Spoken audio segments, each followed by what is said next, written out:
make a stop. Keona didn't know anything. She made the stop.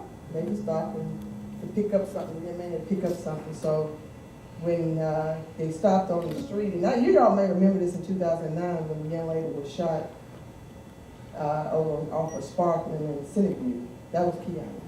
Keona worked at Sneeze Cleaners up here on Master Lane. A lot of you all may have seen her in the cleaners before.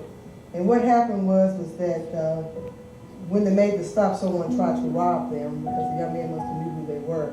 And Keona pulled off. She was driving, and when she was pulling off, the young man shot through the car, and the bullet came through the windshield, come through her neck and down her spine, and it severed her spine. So an innocent dinner that she was just going to take a young man to dinner turned into be tragedy, and that day changed her life. Keona and my son Trey, now my story's not even ready to be told yet, but with friends at Lee High School. Keona was a active young lady who had a future in sight. Keona was 19 years old when this happened. So you can imagine, for those of you who are 19 and older, that the plans that you've had for your life at that age, and did not know at this moment that her life could have been over, and that this tragedy would change her life.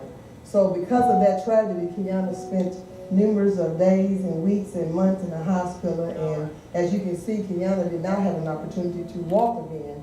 But I want you to know is that it changed her life.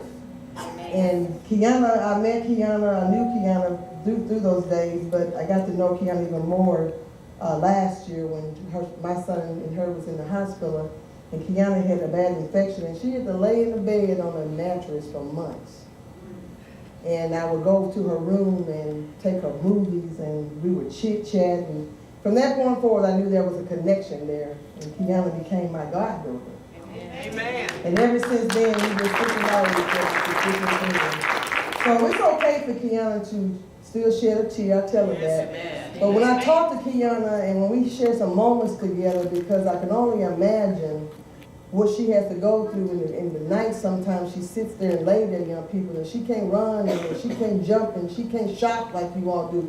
One thing that she told me that hurt me to my heart was that those girlfriends that was there before she got shot, I hadn't seen too many of them come and learn how to take Keona's wheelchair and put it in the back seat and put her in the car and take her to the mall. We went shopping. Her sister over here be there with her every day. Stand up, Bria. That's her sister there. And this young lady right here is with her, and I watched them how they did her. And I picked her up today to bring her here. Her brother and her cousin play in the band back here. You all sing for me. And that was two young men, and I just thought, they picked her up and parents and put her in my car. So I tell you all, young people, to tell you this, that there, in the blink of an eye, her life was changed because of violence. And that's what happens when bad things happen to good people. Amen. But I want you to know one other thing is that if you ever witness, you need to tell it. Amen. Because the person that did it still walking around. Amen. If you ever have a friend that is affected by it, don't leave them. That's when they need you the most. Because you never know when it'll happen to you. Amen. Amen. So I want you all to keep Keona lifted, that God would give her the words to say. My son not here, he don't talk either. Then he can take it up to me, he must have got to daddy, because I don't mind talking. But I want you all to know that we have to keep on motivating each other. And it could happen in the blink of an eye. Keona's going to get a chance to tell a story. Amen. She talks to me all the time. I don't want y'all to think she's shy, because she's not.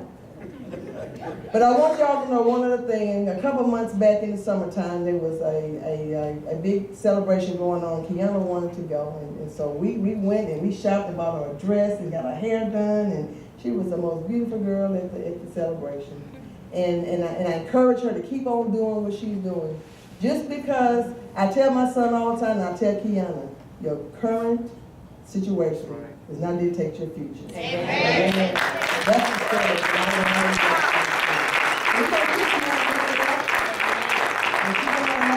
We love her, and we're always constantly praying for her. Amen. And if you ever want to meet a sweet young lady who, in spite of, you hear me, in spite of her circumstances, she still got joy. Amen. Because she still here. And if she don't do nothing else, she can't buy. Because I don't complain, young people like I used to about not getting a close parking space no more. I don't complain and get lazy like I used to because I still have my activities and my limbs. If she don't do nothing else, she's already done enough for me. And I work on this thing. And she offers enough for me. Don't take life for granted. Don't take it for granted.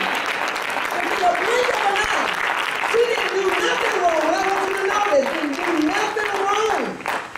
And she was a victim of a crime. But I thank God every day that she's still here.